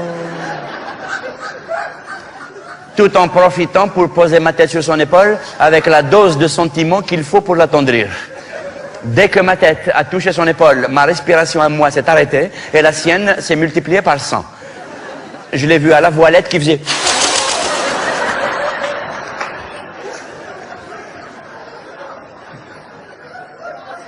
Nous sommes restés 3 ans et demi comme ça. Comme des statues de sel que les embruns léchaient. Tous les jours, elle me racontait sa vie. Elle m'avait dit qu'elle s'appelait Houria. Mais elle m'a parlé de sa famille, de ses frères, de ses cousins, ses neveux, qui sont tous bouchers de profession et de vocation. Tous les jours, elle m'a récité des poèmes qui faisaient rugir la mer et éclater les orages. Un jour, j'ai pris mon courage et je suis allé demander sa main. Je suis allé seul, hein, sans ma famille. Je me suis présenté chez ses parents. Dès que je suis rentré, le comité d'accueil m'attendait. Ils étaient alignés, tous les 30 comme ça, ils étaient 30, ses frères, ses cousins, ses neveux, et son père au bout du couloir des hommes. Ils avaient tous des tabliers blancs tachés de sang. Ils avaient les mains derrière le dos, mais je voyais par terre l'ombre de haches et de couteaux. Et moi j'étais là, à l'entrée, dans un costume tout étriqué, tout serré. C'était un costume complètement msbot. C'est un copain de quartier qui me l'a prêté pour l'occasion. Le copain à Bab el-Oued, on l'appelle Petit Chouïa. Déjà Chouïa, c'est petit. Alors Petit Chouïa, il s'est annulé. Même café Ouello. Le costume là, j'ai mis 3 jours pour rentrer dedans, tellement il était serré. C'est pas un costume, c'est un costume. Je jure. Tiens, justement, je me suis toujours demandé pourquoi dans le monde entier on dit chocolat et chez nous on dit chicoula. Hein? Vous avez remarqué, hein? Ça vous a travaillé vous aussi, hein? Eh bien, ce n'est que maintenant que j'ai compris. Nous on prononce chicoula parce qu'on a juste un peu. Chicoula, tu sais. Les Français, ils mangent du chocolat. Et nous, c'est du chicoula. Quand il le met dans la bouche, il ne se souvient plus où il l'a posé. De quel côté je dois mâcher? Oh, qu'est-ce qui sique? C'est du chicoula, donne-moi un peu, il n'y en a plus. Alors donc j'étais là, à l'entrée, dans mon costume. À la main droite, j'avais un bouquet de fleurs, un bouquet de soucis, agrémenté de misère. À la main gauche, j'avais un paquet de gâteaux. C'est le pâtissier du quartier qui me l'a prêté. Et qui m'a dit, ça s'appelle, il revient, hein. Tu le montres et tu le ramènes après. C'est le geste qui compte. Alors je suis passé au milieu de tout le monde et je me dirigeais vers le papa. Salam alaikum, salam alaikum. Ça va, alhamdoulilah, ça va. Et vous, ça va, alhamdoulilah, ça va, alhamdoulilah, ça va, alhamdoulilah, ça va, alhamdoulilah, ça va, alhamdoulilah,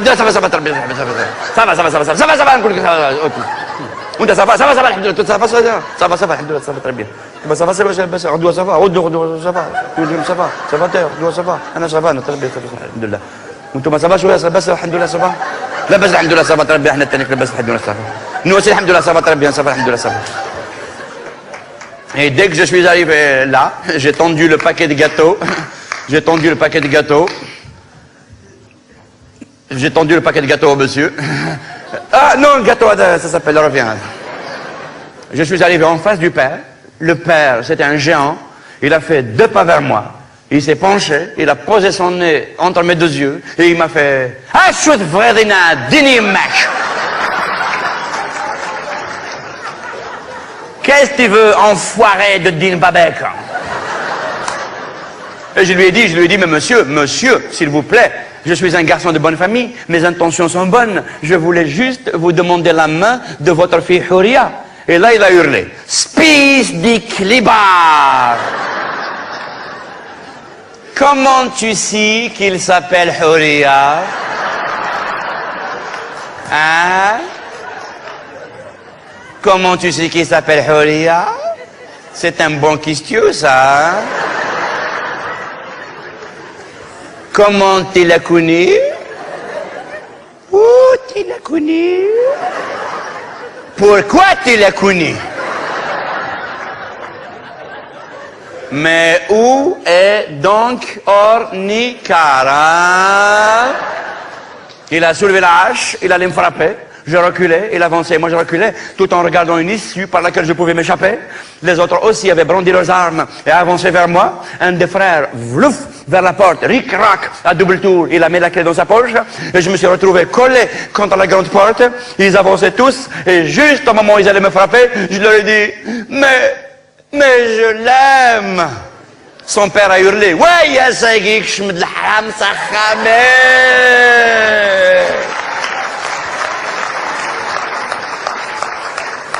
Faudrait que ça je dis. Aujourd'hui, le pichi, il est entré dans ma maison. J'y vais t'arracher ta mère tout de suite. Il allait me frapper. Il allait me frapper et juste à ce moment-là, sa fille Houria, qui, de la cuisine, avec sa maman, assistait à toute la scène, à travers l'entrebâillement de la porte, avait surgi de toutes ses forces. Elle s'est mise en travers de nous deux et lui a fait « Mais moi aussi, je l'aime, papa !» Un hurlement est monté des genoux du père. Oh rage, oh désespoir, oh jeunesse ennemie. Mais qu'ai-je donc fait pour mériter cette famille? Il lui a attrapé la main, il a tiré la main vers lui, il m'a regardé, il m'a fait « Tu veux que je te donne sa main? » Eh ben, je vais t'arranger ça. Ah ben oui, c'est comme ça. Hein. Je sais que c'est difficile, mais il faut y aller jusqu'au bout. C'est le texte qui est comme ça. Moi, je suis avec la fille, moi aussi. Hein. Voilà. C'est à la belle. Mais là, je joue le père, c'est obligé, je vais jusqu'au bout. Slack. Il lui a coupé la main. Il a lancé la petite main frétillante de Houria sur une balance qui se trouvait là à côté. Et il m'a regardé, il m'a fait 1 kilo de 50 grammes.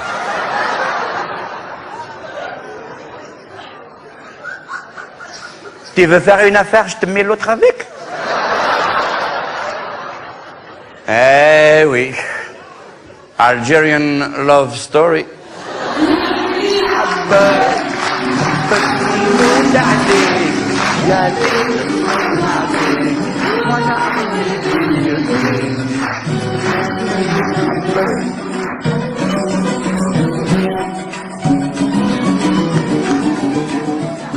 Mon père et ma mère un jour sont allés en pèlerinage au fameux mausolée de Sidi Abdelrahman, le saint patron de la ville d'Alger.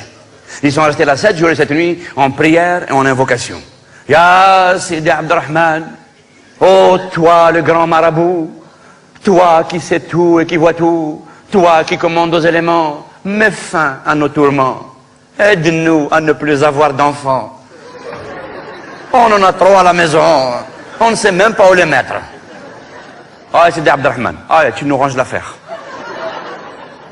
Le 7e jour, une voix caverneuse jaillit du fin fond du caveau. Il leur a dit, allez mes enfants, à partir d'aujourd'hui, vous mangerez chacun 1 kilo d'ortie par jour, arrosé de 7 gouttes de sueur de poisson entre 2 soupirs de lézard au coucher de la lune, et vous n'aurez plus d'enfants. Voilà, j'ai parlé, ça fait 10 000 dinars. Allez, au suivant, allez. Mon père et ma mère étaient très heureux. Ils ont suivi à la lettre les recommandations du grand marabout. Et 9 mois après, ma mère, elle a eu 2 jumeaux. Et ils étaient verts tous les deux. À cause des orties. Mon père, il a dit que Dieu maudisse les marabouts, les lézards et toute la végétation terrestre. Et il a emmené ma mère chez le médecin. Mon père, le médecin, le docteur a dit, oui, que puis-je faire pour vous? Mon père a dit, c'est-à-dire, docteur, on n'est pas malade. On voudrait juste, si c'est possible, si tu peux nous donner quelque chose pour arrêter définitivement de faire des enfants. Voilà. Le médecin leur a prescrit la pilule. Il leur a dit 1 par jour et c'est terminé la procréation. Mon père et ma mère étaient très heureux. Ils ont suivi à la lettre l'ordonnance du médecin et 9 mois après, ma mère, encore 2 enfants.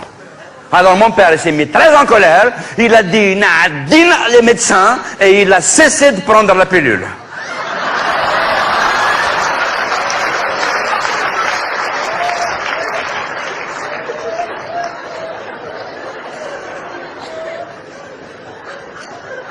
Et depuis, il essaye d'arrêter avec la volonté. Et il faut vous dire, Il faut vous dire que si mon père et ma mère en sont arrivés là, à aller voir des médecins et des marabouts pour arrêter de faire des enfants, c'est que chez nous, dans l'appartement à Bab el Oued, il ne reste même plus une place pour une autre grossesse de ma mère. Ma mère a eu 27 enfants. Le dernier Mskin, il est mort, la yarhamou. Que Dieu ait son âme. Il est mort une nuit. Il dormait au milieu de nous tous. On était tous collés les uns aux autres. Etc., etc. Il y en a même qui sont vissés au mur. Et vers le milieu de la nuit, je ne sais pas ce qui s'est passé. À la même seconde, je ne sais pas si c'est une espèce de hasard, une pure coïncidence ou une conjonction de coordination. À la même seconde, on a tous inspiré en même temps. Et on a écrabouillé mon frère. On l'a tout fait. Ah ben oui, c'est normal, hein, c'est normal. La nuit, quand on dort, chacun respire en fonction de ses possibilités. On est inconscient. La nuit, c'est l'anarchie totale à la maison. Le jour, oui, le jour, on s'organise. Pour une meilleure occupation de l'espace, on a formé des groupes. Pendant que le groupe A inspire, le groupe B expire. Et le groupe C, Hadak, Shakespeare. Le dernier est mort, nous ne sommes plus que 26. 26 enfants dans une seule famille. Si le taux de natalité à l'époque en Algérie était de 3,2, l'un des plus élevés au monde, chez nous à la maison, il était de 14,12. 14 garçons, 12 filles. C'était les filles qui donnaient le plus de soucis à mes parents. Aucune d'elles n'est mariée. Mon père, toujours, il s'arrache les cheveux. Mais comment faire pour les marier toutes? 12. Mais pour les marier toutes, il faut que j'ouvre une agence matrimoniale. Il faut vous dire que, c'est-à-dire que si mes sœurs, aucune de mes sœurs n'est mariée, c'est qu'elles ont un grave problème question, c'est-à-dire, tu vois, enfin, vous me comprenez, c'est-à-dire, elles sont mal programmées, voilà, à la base. C'est pas de leur faute, hein, c'est à cause des mariages consanguins. C'est parce que nous, dans la famille, depuis des siècles et des siècles, on se marie contre nous. C'est un mariage de cousins. Mon cousin, il épouse ma cousine, le cousin, il épouse ma nièce, mon oncle, il épouse ma tante, mon père, il a épousé ma mère. Depuis des siècles, on se partage 5 litres de sang. C'est le même sang qui tourne dans la famille. Ce qui fait que maintenant, la carte génétique, il est pyrémie. Ce qui fait que les derniers qui naissent, là, il y en a qui naissent avec un globule rouge.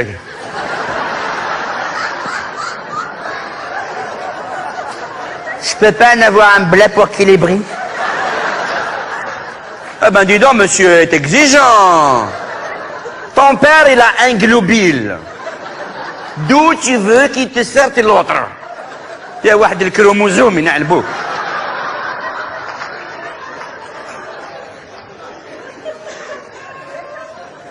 Depuis des siècles, on se marie contre nous. Quand une fois de temps en temps, quelqu'un de notre famille épouse quelqu'un d'une famille différente, c'est un mariage mixte.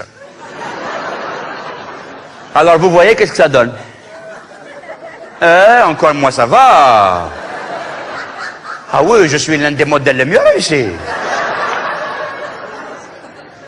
J'ai un cousin, un jour il s'est énervé, il a coagulé.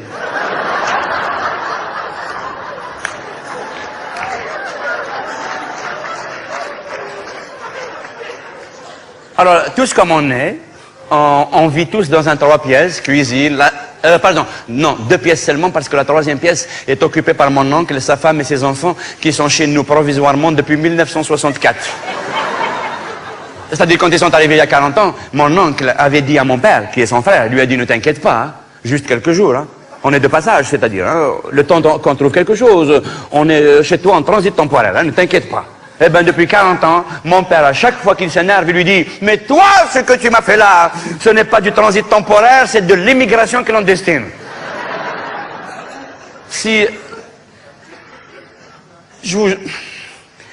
à l'époque, on vivait ici en France, mon père, il aurait voté Front National juste pour expulser son frère de l'appartement. Je te dis, oula, ça y est.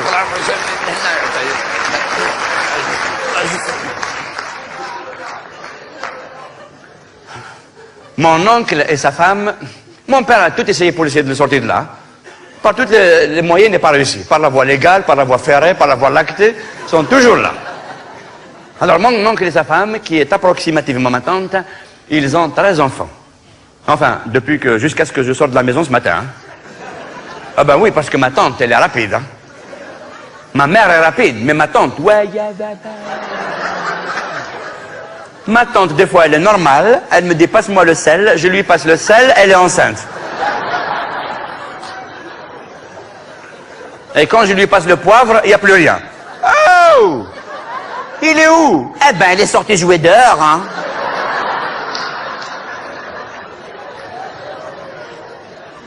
Alors, voyons combien nous sommes en tout à occuper cet appartement de 3 pièces. De 3 pièces. Alors, nous, on est 26, hein, avec mes frères et sœurs, plus mon père et ma mère, mon grand-père. Non, mon grand-père, on ne va pas le compter dans l'espace. On a réglé le problème avec lui.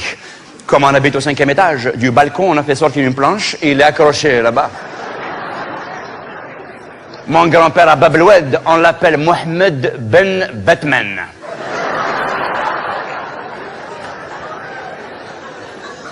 Alors donc, comme je vous l'ai dit, nous on est 26, mon père et ma mère, plus mon oncle et sa femme, mes 13 cousins, plus ma belle-sœur. Ah, mais je vous ai pas parlé de ma belle-sœur. C'est la femme de mon frère aîné. C'est le seul des garçons qui s'est marié. C'est-à-dire un jour, il a été écrasé par un camion, il est devenu beau et il s'est marié. D'ailleurs, depuis ce jour-là, nous, les autres garçons de la famille, toute la journée, on est sur les routes. Moi, il me reste encore 2 camions et Inch'Allah, je me marie.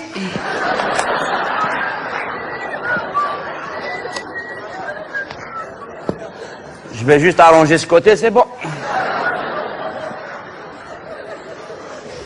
Le jour où mon frère aîné avait émis le désir de se marier, il a dit à mon père qu'il voulait se marier l'été suivant. Mon père a cherché dans l'appartement un endroit qu'il pouvait leur donner à lui et à sa future femme. Pour qu'ils aient un espace dans l'appartement, pour qu'ils aient un petit nid à eux, pour qu'ils aient une intimité. Comment dit-on intimité en algérien? C'est pas la peine de chercher, ma cache.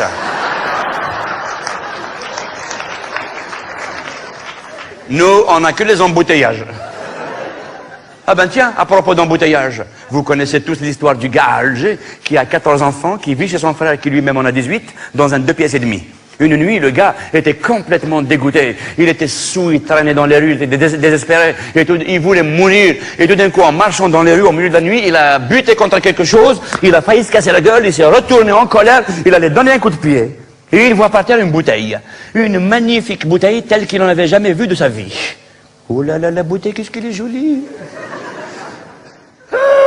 Dans la bouteille, il y avait un génie, un djinn 501.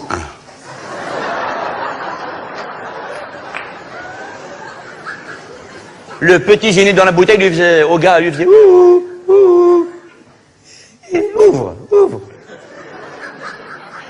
Hella. Des bouchons. Le gars, poc, il a ouvert la bouteille, un magnifique, énorme et formidable génie est apparu qui lui fait eh ben mon ami, toi tu peux dire que tu as de la chance. Ça n'arrive qu'une fois tous les 1000 ans, tu m'as trouvé sur ton chemin, eh ben tu as droit à un vœu. Demande-moi ce que tu veux, et ton vœu sera exaucé immédiatement. Le gars il regarde le génie, il lui fait oh monsieur le génie, je voudrais un appartement, je voudrais un F4. L'autre il le regarde, il lui fait un F4, hein. Moi, je suis un génie et j'habite dans une bouteille.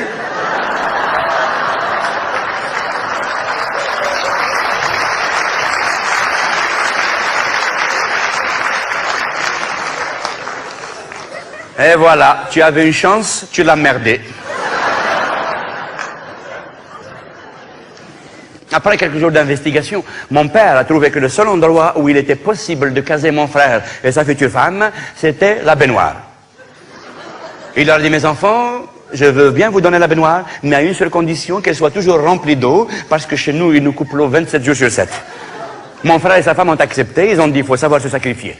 Quelques mois après, je me souviens, c'était l'été, la saison des mariages chez nous. Il y avait une fête magnifique, c'était le mariage, c'était la plus belle fête de Bab el-Oued. Il y avait des centaines d'invités, il y avait de la musique et les youyou. Et vers 3 heures du matin, comme le veut la coutume chez nous, au milieu de la nuit, le mari doit aller rejoindre sa femme dans sa chambre.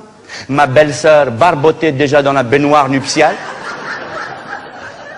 Mon frère, qu'est-ce qu'il était beau dans sa tenue de cérémonie de mariage. Une tenue de plongée sous-marine. Avec les palmes, le masque, la bouteille d'oxygène thermazote. Il avait un lookum. Sous les youyous, il est allé dans la salle de bain. Il est monté sur les rebords de la baignoire, il a glissé dans l'eau rejoindre sa femme, et depuis, il coule des jours heureux.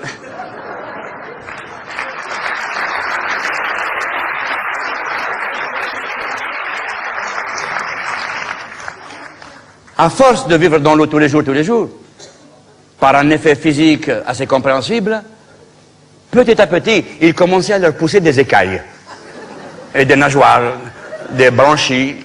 Ça fait maintenant 5 ans qu'ils sont mariés, ils ont 2 enfants, un merlan et une sardine. Et ma belle-sœur est enceinte en ce moment, il paraît que ça va être un maquereau. D'après l'océanographie, hein. Parce que c'est possible de la carnette, hein. Alors, voyons maintenant, récapitulons combien nous sommes en tout dans l'appart. Alors, on a dit, nous, on est 26, mon père et ma mère, mon grand-père, mon oncle et sa femme, mes 13 cousins, ma belle-sœur, plus le mérou et la sardine, le fantôme de Madame Rosa. Ah! Mais je vous ai pas parlé du fantôme. Nous avons un fantôme qui vit avec nous dans l'appartement. Ça fait 40 ans, on l'a trouvé là en 1963, lorsque nous avions quitté la buanderie de mon oncle Rabah la Casbah, pour venir habiter à Bab el Oued dans le quartier européen. C'était 1 an après l'indépendance. Comme vous le savez, en 1962, juste après les accords de Vittel. Les Français d'Algérie ont quitté le pays et ils ont laissé là-bas des centaines de milliers d'appartements, de demeures, de maisons et de villas qui ont été vite, tout de suite occupés par des millions d'Algériens. Mon père, lui, en 62, il croyait que l'indépendance, c'était une ruse du général de Gaulle. Et il a continué à faire la guerre tout seul pendant 1 an. 1 an après, quand il s'est rendu compte que c'était vraiment la fin de la guerre, il est allé à Bab el Oued, dans le quartier européen, chercher un appartement plus vaste pour nous tous. Mais le problème, c'est qu'1 an après, il ne reste plus de demeures, elles sont toutes occupées. Il restait un seul appartement vacant, mais les gens disaient à mon père, attention, ne rentre pas dans cet appartement, il est hanté. Et c'est vrai qu'il l'était. Il y avait des centaines de fantômes de Français d'Algérie qui se sont tous à l'indépendance donné rendez-vous là, dans cet appart, pour être ensemble, entre eux, dans une intimité fantomatique. Alors mon père, quand on lui a dit qu'il y avait des fantômes, il a dit, il n'y a pas plus fantômes que nous. Allez, venez mes enfants. On a occupé l'appartement. Les premiers temps, quand on est arrivé là-bas, les premières nuits, toutes les nuits, les fantômes, par dizaines, ils sortaient, ils étaient là, par groupe comme ça, ils avaient des draps blancs, des trous ici, ils avaient des chaînes, ils étaient là, cling, cling, cling, ouh, nous sommes les fantômes, ouh, on va vous frayer, ouh, allez, va dormir, va. Tu as vu l'heure qu'il est, راح ترقد على راك راه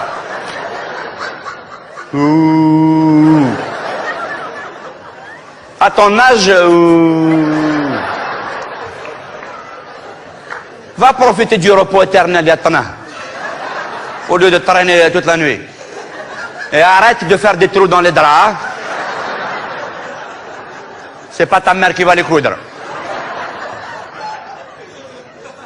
3 mois après, les fantômes, ils payaient le loyer. Et un jour, ils ne pouvaient plus nous supporter. Et ils sont tous partis en même temps en disant « Ouh, cet appartement, il est hanté, fuyons !»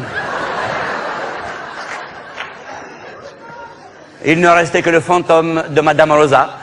Elle est née là, dans cette maison. Elle est décédée là. Sa famille aussi, ses arrière-grands-parents ont construit cet immeuble. Elle se sent bien avec nous, elle vit en toute harmonie avec nous, et depuis une dizaine d'années, maintenant que mon grand-père est devenu vraiment grabataire, chaque nuit elle s'amuse avec lui, tous les deux ils s'amusent, Madame Rosa lui apprend à danser la valse. Mon grand-père fait un stage de futur fantôme, parce que bientôt il va passer l'examen. Ah, il va l'avoir du premier coup. Alors maintenant, voyons, puisque nous n'avons oublié personne, faisons le calcul combien nous sommes en tout dans cet appart. Alors donc on a dit, alors 26 plus 13 plus 2 plus 2 plus 2 plus 1 plus 1 plus 2. Si c'est 2, 8, 1, 9, 2, 13. Je pose mon frère, je retiens mon cousin. Ça fait 48 personnes dans un 3 pièces, cuisine, la salle de bain, la baignoire, l'aquarium et la planche du balcon. Mais l'eau qu'il nous faut pour boire, pour se laver, pour faire la vaisselle, pour faire la cuisine, mais il nous faut un barrage rien que pour nous. Ma mère, Mskina, ma mère, la pauvre, depuis 50 ans, qu'elle lave des montagnes de vêtements, de draps, de couvertures. Ses mains sont devenues si calleuses, si hargneuses. Et bien maintenant, les vêtements, quand ils sont sales, dès qu'ils voient arriver ma mère, ils deviennent propres de peur. Ma mère, un jour, elle a fait un concours avec une machine à laver, elle a grillé la machine à laver, elle. À Bab el-Oued, on l'appelle Madame Arthur Martin.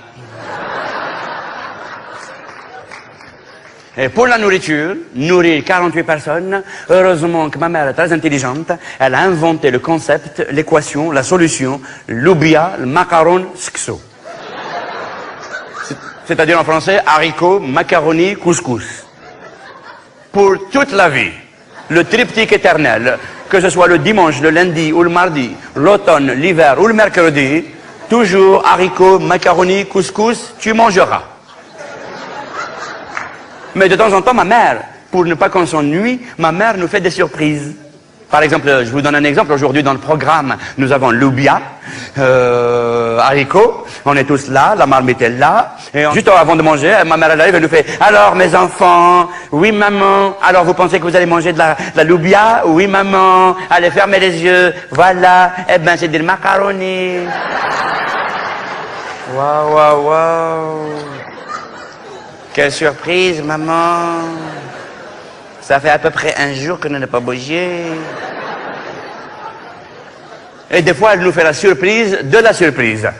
Alors, mes enfants, oui, maman. Alors, vous pensez que vous allez manger de la loubia? Oui, maman. Allez, fermez-moi les yeux. Voilà. Eh ben, vous avez gagné. C'est de la loubia. Waouh, waouh, waouh. Maman, c'est la 4e dimension. Nous, on croyait qu'on allait manger de la loubia. On s'est dit, on va pas manger de la loubia. Et on mange de la loubia. Eh ben, ça change tout, hein. Ma mère, toute la vie, nous fait des variations sur loubia, macaron, couscous. Par exemple, aujourd'hui, elle nous fait loubia. Après, loubia, loubia, macaron. Après, macaron, macaron, macaron, loubia. Loubia, macaron, couscous. Ouais! Elle est magnifique, ma mère. Elle est extraordinaire. Ça change tous les jours. On mange jamais la même chose. Mais de temps en temps, malheureusement, ma mère, elle rentre en boucle. Ça la prend de temps en temps et tout d'un coup, c'est loubia, loubia, loubia, loubia, loubia. Et après, maman? Eh ben, après loubia. On change pas une loubia qui gagne, hein. Et ça continue. Loubia, loubia, loubia, loubia, loubia, loubia. Maman, loubia! Alors on n'ose plus intervenir. On ne veut plus l'interrompre. On se dit qu'un jour, elle va prendre conscience toute seule. Peut-être qu'un jour, ça va être la fin des haricots. Eh ben non. Des fois, ça dure 9 mois et demi de loubia jusqu'à ce qu'on ait la nostalgie du macaron.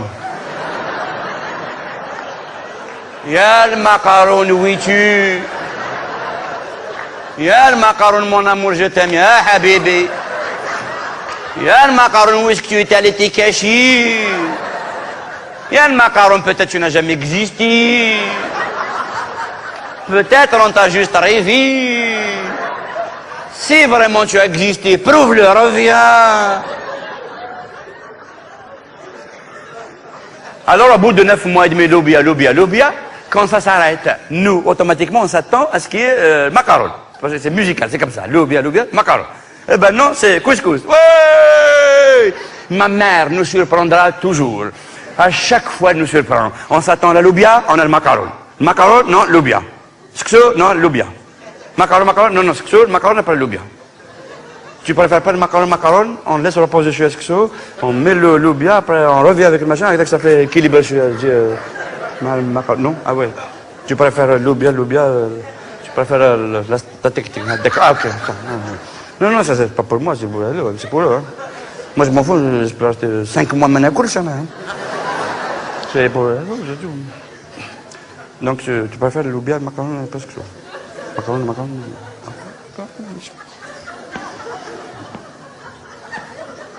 T'as pas macaron, le macaron sexy, loubia, le macaron,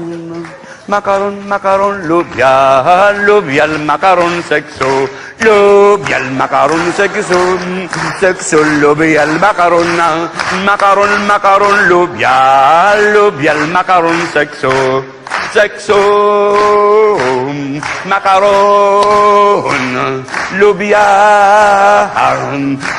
le macaron sexo, loubia, le macaron sexo, le macaron, loubia, le macaron sexo, loubia, le macaron, loubia, le macaron sexo,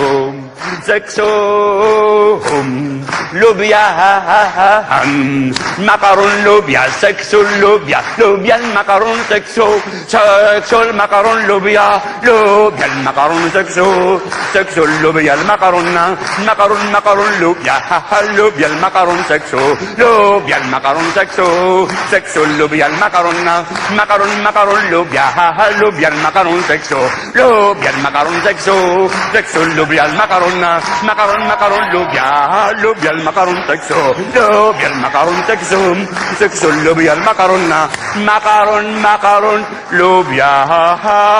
loubia, macaron sexo.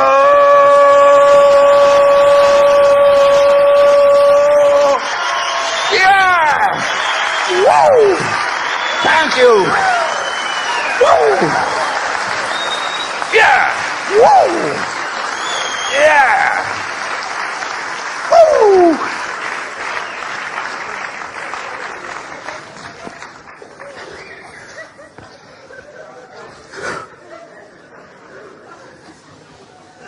Sans viande.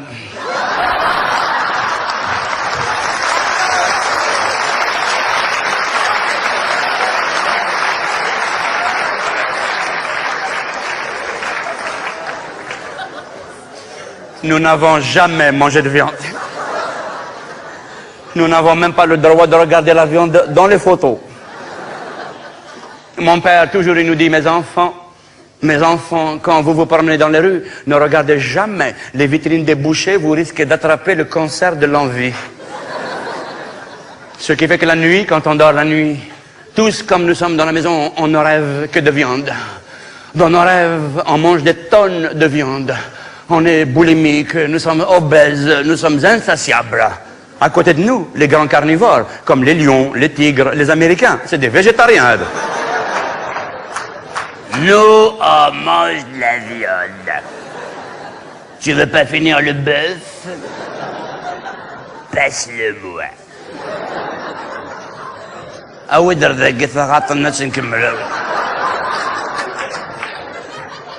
toute l'architecture, la structure, la texture même de nos rêves est faite de viande. Les maisons dans nos rêves sont en viande. Les routes sont en viande. Les voitures, c'est de la viande. Les légumes, c'est de la viande.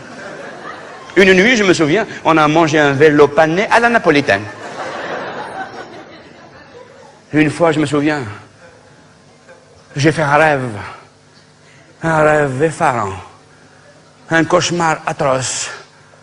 J'avais rêvé que je me suis retrouvé dans l'un des quartiers les plus malfamés, les plus sinistres, les plus dangereux de la basse Casbah d'Alger.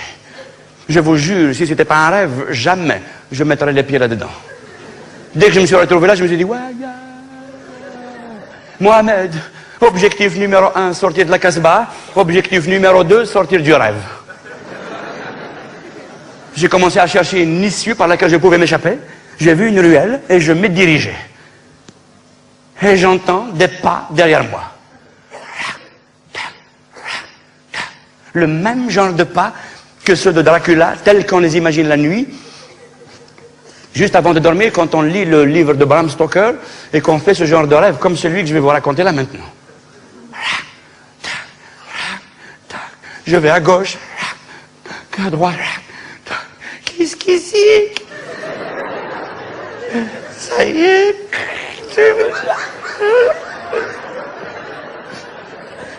En plus de ça, je voulais même pas me retourner pour voir la chose qu'il y avait derrière moi.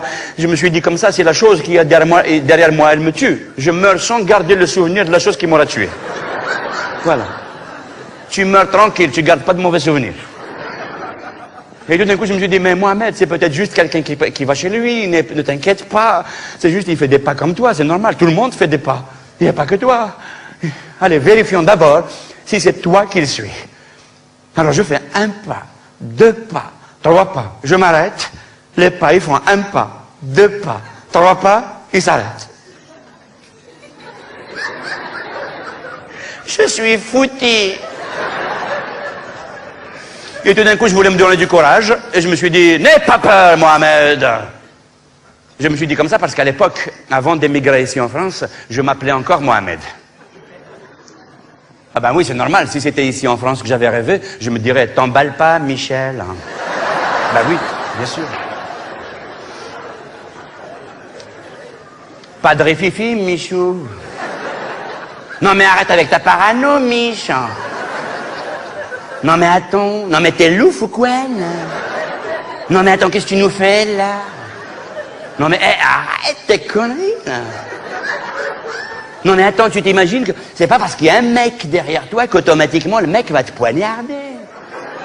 Non mais attends, la Terre elle est ronde. Si chacun devait poignarder le mec qui est devant lui, il n'y a plus personne sur le globe. Il n'y a que le dernier qui va être comme un con, il n'y a plus personne à tuer. Hein, Mich?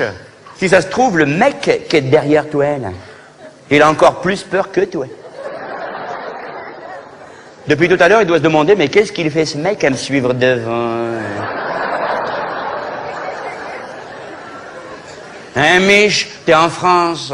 Et en France, il n'y a pas de cauchemar, il n'y a que des rêves. Rêve pas que t'as perdu ta carte de résidence. Ça, c'est un cauchemar. Mais tout le reste, c'est du cinoche, c'est de la gnognotte, Michou. Mais à l'époque, j'étais encore à Alger, je m'appelais Mohamed. Et je me suis dit, m'attrape chez Mohamed. Où c'est quoi de la Mohamed? N'aie pas peur, Mohamed. Tu vas t'en sortir comme d'habitude. Même si c'est la première fois. Et tout d'un coup, je me suis dit, mais, je venais de pas de conscience, mais, mais si ça se trouve, c'est même pas moi qui rêve, c'est le type derrière moi qui est en train de rêver. Et que c'est moi qui suis dans son rêve à lui. Et moi, comme un con, depuis tout à l'heure, je lui ai écrit le scénario, je lui ai fait le dialogue. T'as qu'à te démerder avec ton rêve, hein? Je suis pas le nègre de tes rêves, moi. Et tout d'un coup, je me suis dit, et si le type derrière moi est en train de faire un rêve érotique?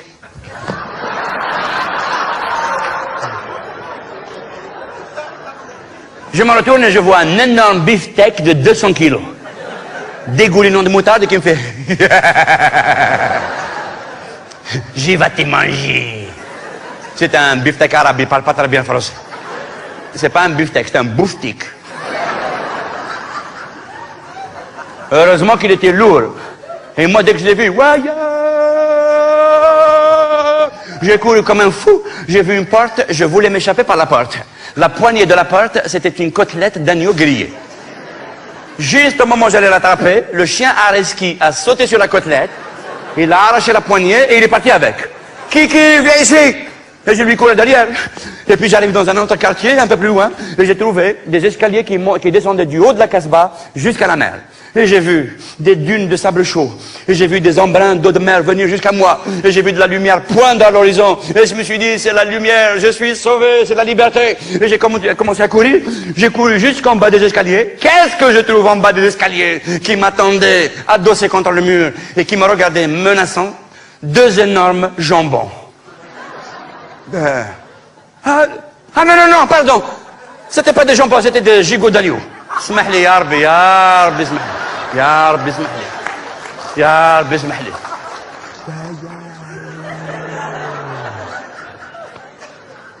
Ah ben oui, nous on n'a pas le droit de rêver les jambons, hein. Ah oui. Vous vous souvenez qu'est-ce qu'il a dit le grand psychologue algérien? Le grand psychologue algérien, c'est Mohamed Freud. Et il a dit, si tu rêves les jambons, ça fait d'air, c'est un désir qui les refoulit. Oui. Nous, on mange et on rêve les gigots des motos. Le moto avec le truc, là. Et s'il n'a pas le truc, tu ne le manges pas, c'est pas un moto, c'est un mobilette. Alors donc, c'était deux énormes gigots de moutons qui m'ont regardé, qui m'ont fait « On va t'arracher ta mère tout de suite, qu'est-ce que tu fais dans le quartier ?» Et ils avançaient vers moi. Ils avançaient en gigotant, comme leur nom l'indique. Et moi, je remontais les escaliers. Je remontais les escaliers en marche arrière, en m'appuyant sur la hampe de veau. Et j'arrive au milieu des escaliers. J'ai pris mon élan, ma respiration, je me suis retourné, j'allais courir vers le haut, et j'ai vu le beefsteak qui descendait. Les gigots qui montaient. J'étais pris en sandwich entre trois viandes. Juste au moment où ils allaient m'attraper, j'ai vu la main coupée de Houria passer devant moi. Je voulais que la main de Houria m'attrape et qu'elle m'aide à sortir de ce cauchemar, mais la main est montée là-haut dans le néant de mes rêves, et elle a disparu. Les viandes allaient m'écrabouiller, et juste à ce moment-là, une de mes sœurs qui dormait près de moi, qui elle aussi faisait un cauchemar, avait hurlé, ça m'a réveillé, je l'ai secouée, je lui ai dit « Mais qu'est-ce qu'il y a? Qu'est-ce qui se passe? Qu'est-ce que tu as ?» Elle s'est réveillée, elle m'a fait « J'ai été poursuivi par un scanoup !»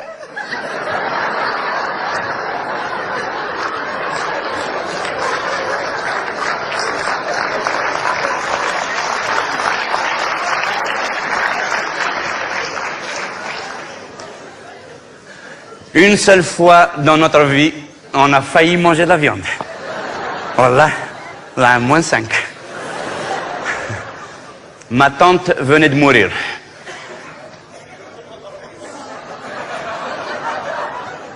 On n'allait pas manger ma tante. Elle n'est pas des sauvages. Elle est trop dure. C'est-à-dire, ma tante, elle est morte au bled, dans le village. Elle nous a laissé un héritage. On a hérité d'une poule. Une énorme poule berbère avec plein de viande dans les plumes. Mon père est allé à l'enterrement et 2 jours après, il est revenu avec la poule. On l'a mise dans le salon et on l'a enfermée. Et nous sommes tous allés à la cuisine pour chercher des instruments pour la travailler. Et comme on ne s'y connaît pas, chacun a cherché ce qu'il a trouvé, a ramené ce qu'il a trouvé. Il y en a un qui est revenu avec un balai, l'autre avec une scie, un marteau, une fourchette, un couteau. Il y en a même un, il est venu avec la bouteille de gaz. Il a dit, je vais la gazer avec le gaz. Donc, une gazière.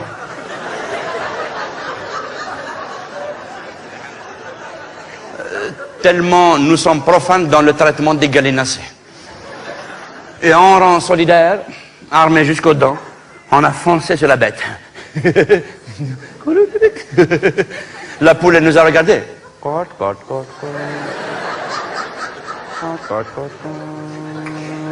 Et nous, on avançait, elle reculait, et dès qu'elle s'est retrouvée collée contre le mur du fond, elle n'avait plus où aller. Elle nous avait arrivé sur elle. Quand elle a vu au-dessus de sa tête 450 doigts, 90 mains, les couteaux, les marteaux, les fourchettes, la scie, quand elle a vu la bouteille de gaz, elle a pondu une plaquette d'œuf. Avec l'emballage. Tellement elle avait peur. Les œufs, elle les a datés.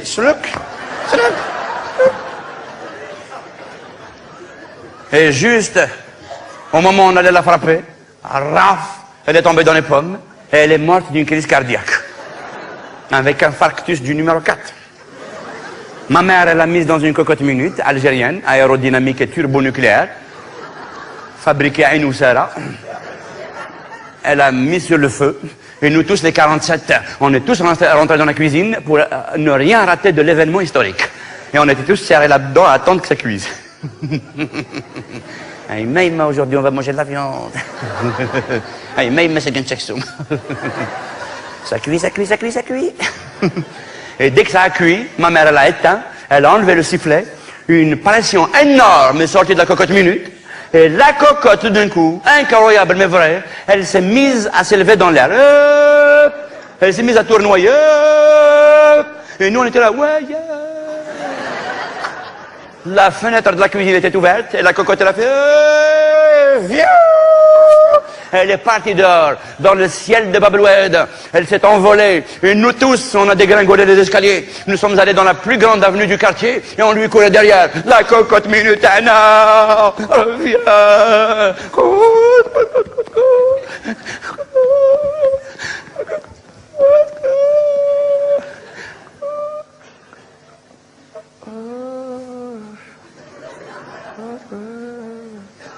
Ah, non, non, ça c'est Air Algérie. Le lendemain, dans le journal de l'époque, le journal du parti eunuque, en première page, hier soir, une soucoupe volante a survolé le ciel de Bab el-Oued, poursuivie par 48 extraterrestres, qui chantaient une drôle de chanson. Lobia al macaron sexo, sexo lobia al macaron, macaron, macaron, lobia al macaron sexo. Lobia al macaron sexo, sexo el macaron lobia al macaron sexo, sexo el macaron lobia.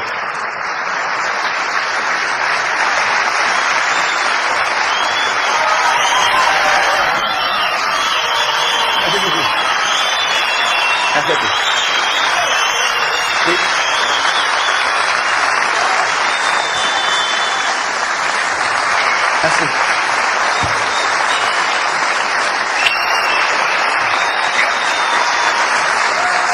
Merci beaucoup.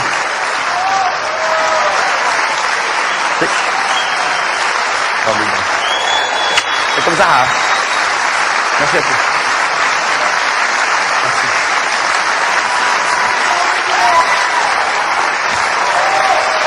Merci beaucoup.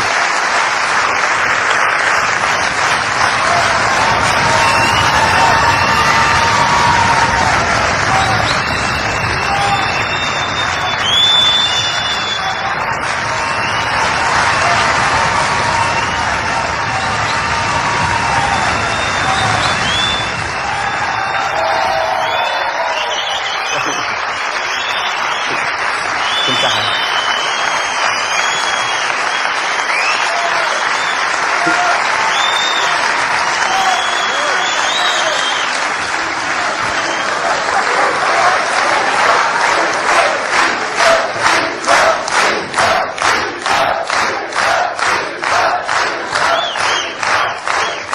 Merci. C'est comme ça. Merci beaucoup. Ça aide. Merci.